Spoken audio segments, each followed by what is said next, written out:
Hey guys, today I am filming the finale for my Project 10 Pan Summer Edition. Today is Friday, September 6th, so this video is going up a little bit late, but I've had these things finished for some time and I needed to make sure I was filming my 365 days of samples and my fall Project Pan intro more on time because that's continual progress that I'm tracking, where this is just finished product. So that's why I waited a couple of days on this one.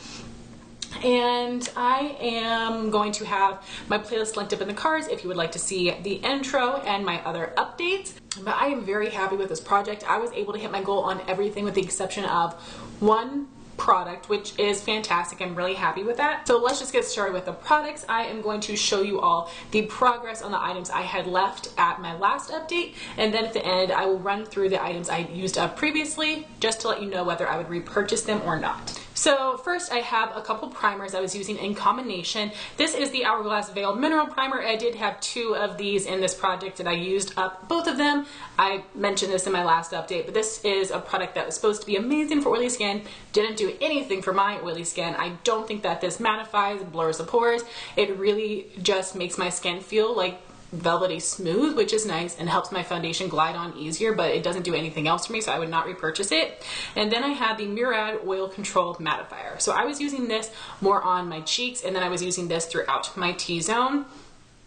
I was really nervous that this was going to really ball up on my skin, look a little bit patchy, which is the issue I have with like the Makeup Forever Matte Primer, Becca Ever Matte Primer. They just don't work the best because they're so mattifying, but this one is not quite glue-like, which is great. I had a much easier time working with this, and I do think that it helped keep me matte, and my makeup wore well. It looked nice at the end of the day, so this is something that I actually would consider repurchasing. I don't want to buy the full size of it because I think it would take me forever to use up, but if I could get one or two more this same size, that would be perfect.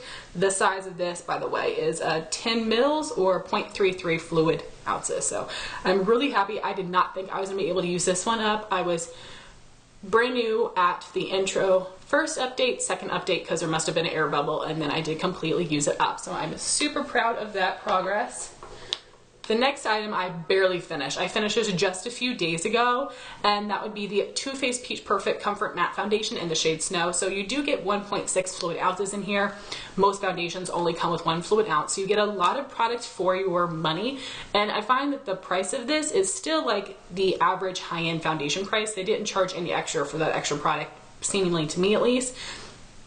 I'm so happy I put it in this project because I fell in love with this. I did mention this in my summer favorites. This did a great job of helping to keep me matte. It looked beautiful on the skin. I have just gotten over the fact that this cannot be built up to the fullest of full coverage. You cannot really build this one up very well, so I get a medium coverage with this, and I like it. I think it's very beautiful, and I actually will definitely repurchase this during either the Friends and Family sale or the fall Sephora VIB sale, with a 20% off in my proper shade, which is Swan. The one I have here is Snow, which is a little bit more of like a neutral undertone, whereas Swan is more yellow tone. This is a line that is exclusive to Sephora, unfortunately. I wish I could get it from Ulta, but that's okay. Absolute favorite product of mine, and I will repurchase. Next I had a powder. This is the Charlotte Tilbury Airbrush Flawless Finish Powder in the shade Number 1. It was just a little baby sample I had gotten from Sephora. I repressed it into this Pixi jar. I did use a little bit too much alcohol, so I had to mix in a little bit of another powder. I was just using this to brighten up under my eyes. It was okay. I don't think this was a special powder by any means, and y'all know I'm very much a powder girl. I'm not one of those people who just like dust a tiny bit of powder to set their face, girl. You know I pack it on. So this is just not the right powder for me. I didn't dislike it, but it didn't blow me away, and I'm not at all tempted to purchase it, but it was nice to just throw that into a project to use it up.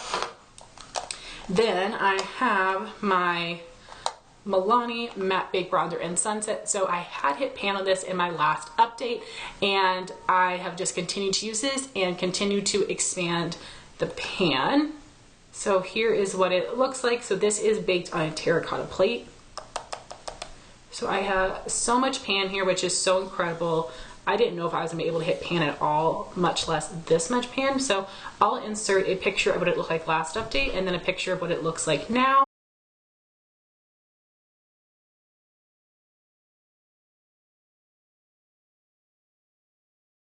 I'm so happy with this, and I think this might actually be something I try to finish completely next year. I do have a couple other bronzer goals, so it's kind of gonna depend on how my progress with those goes, but I might just try to use it up next year. I do have a backup of this. This is a really warm tone bronzer. I don't think it's too orangey on me. I think it just depends. I have to use the right amount of product, the right brush, but I love this. I'm so happy I have a backup, and like, I haven't hit pan on a bronzer in what feels like forever, so this is such an accomplishment for me. And in my last update, I had added in a little mini of the Coola makeup setting spray, and this has SPF of 30. I did completely use this up. This is a product I do like. I think it has alcohol in it, and the scent is like extremely overpowering, which I don't like at all, but this isn't actually a good setting spray, and I like that it has SPF in it. And I actually did use up 2 of them. The nozzles on these were a little funky, so I felt like I went through the product pretty quickly, so I used up both of these. And the same thing with this Urban Decay All-Nighter Setting Spray Mini. I used this one up as well. Like, I used up all 3 of these in 1 month because the nozzle on this one was acting a little funny. So I'm not someone that like completely douses myself in setting spray, so I was surprised I went through all 3 of these pretty quickly, but you don't have a ton in here. So I would not purchase the Coola. I don't like the scent. I'll use up more if I get them because, as you can see, it doesn't take me long to use them up. But the Urban Decay All Nighter Setting Spray, I do have several minis of this one as well. This is a nice setting spray. Usually I don't have trouble with the packaging. It disperses quite nicely. I think it does take away any powdery look. I do think it probably helps lock your makeup in a little bit longer. I've told you guys before, I'm not completely sold on the concept of setting sprays and their effectiveness, but if I had to pick one over the other, I would definitely pick the all-nighter over the Coola. The next thing I was able to hit my goal on was this combination of 2 matte cream shadows that I was using to set my eyeshadow primer. I just have it in this little ColourPop pan here, but the 2 shadows I had mixed together would be Extra Creamy from the Too Faced Peanut Butter and Jelly palette. I've been working on this one for such a long time. As you can tell, it is one of the big shades in this palette, so that is completely used up. And I had mixed it with the matte cream in the Huda Beauty Mauve Obsessions palette. So this one is a little bit more creamy. The Too Faced one was a little bit more white based, but the Too Faced one wasn't super pigmented, so I did plan on using like this to set the primer under my brow bone, this to set the primer in my crease, but I added a little bit too much alcohol, so I had to mix them together, and I did mix in a little bit of a white matte powder with it to just help it be a little bit lighter overall, so I could use it to set my primer under my brow bone and in my crease. I think that the shadows worked well. Of course, I'm not going to repurchase these for the cream shadows. If I want just a regular matte cream, I am going to buy Wet n Wild Brulette, but I've been trying to get through the ones I have in my palette, so I'm happy to have a couple more used up. Next thing, I hit my initial goal last month, but I finished it completely this month. So that would be the Laura Mercier Caviar Stick in Rose Gold. So at the last update, I had finished off it flat, which is what my initial goal was, but then I dug out all of the product, which was actually a decent amount, and I put it into this little Clinique sample jar to use up completely, and I was able to apply it with a brush on my lid, and it is all used up. I love the Laura Mercier Caviar Stick formula. This is the shade Rose Gold, which is a beautiful color that I would love to repurchase. I did buy the holiday set from last year, which they're all the more like extra sparkly versions, but it did have copper, amethyst, twilight, and another rose gold. So I do have a backup that I will be using, but I love these shadow sticks so much, and I hope when they do their holiday set this year that they've got different shades in it. I feel like they're going to have at least some repeats, but we'll see. But this is a formula I love and highly recommend. You guys might be surprised. I definitely was. I was able to finish up my ColourPop Super Shock Shadow in Kathleen Lights. I did have a decent amount of pan at my last update, but I had told you guys I was really in the months of... I had purchased a lot of palettes in June and July, so I was really using them a lot in July and August. So the progress on my eyeshadows had definitely slowed down because I was trying to test out those palettes to make sure if I wanted to keep them or return them. But I did power through when I saw how little was left to finish this up completely. This is an amazing shadow. It's a beautiful mix between like a gold and orangey coppery color. I love it. It is a pearlized finish, which is my favorite. And this is something that I will repurchase, but not anytime soon. I do have several more similar shades I want to work through, but this is an incredible color, one of the best from ColourPop, and I'm really happy I used it up.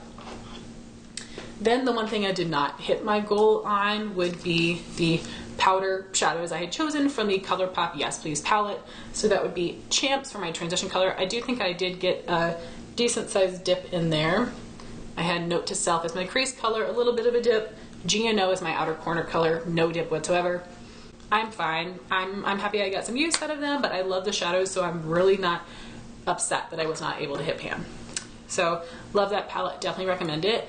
And then a huge surprise to me is that I did actually finish up the Pixi gloss. So this is a lip tint on this side, which I'm not going to try to pan, and then the gloss. So at my last update, I was not really able to see any progress, but then I noticed it was harder for me to get product on the wand, and I did end up taking out the stopper. And once I did that, first off, it made a mess because this is such like fat, chunky, adult-ended product. I did get like so much product up in here, which made it very gloopy and hard to apply on the go. However, I was able to reapply this several times throughout the day because this is a pretty thin formula. It's not the most long wearing. It's a beautiful color. I love the way it looks on my lips. I won't repurchase it. If they sold the gloss by itself, potentially, but it is similar to me to the Lip Lift Max glosses that they have, which I really enjoy and would recommend, and I would probably buy that one individually in the full size because, you know, it is an individual, but so happy I got this used up out of my collection. This is a really great natural lip color for the summertime, and I'm just gonna toss this at the end of the year. I don't plan on trying to use up the stain, so that was super impressive to me and a surprise I finished that up. So now I will run through, I think, only the other 4 items that I had finished up previously. So I had a second one of the Hourglass Veil Mineral Primer, so I did use up both of them. And here was the Pretty Vulgar Powder Room. Powder is their mattifying loose powder.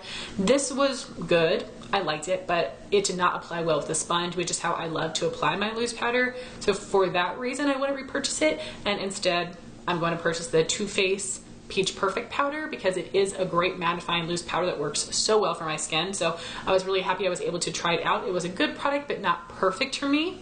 Then I have the ColourPop All-Star Face Setting Spray. This smells like Tutti Frutti or like a juicy fruit gum, and it's really a nice setting spray. It dispersed really nicely. I like the scent.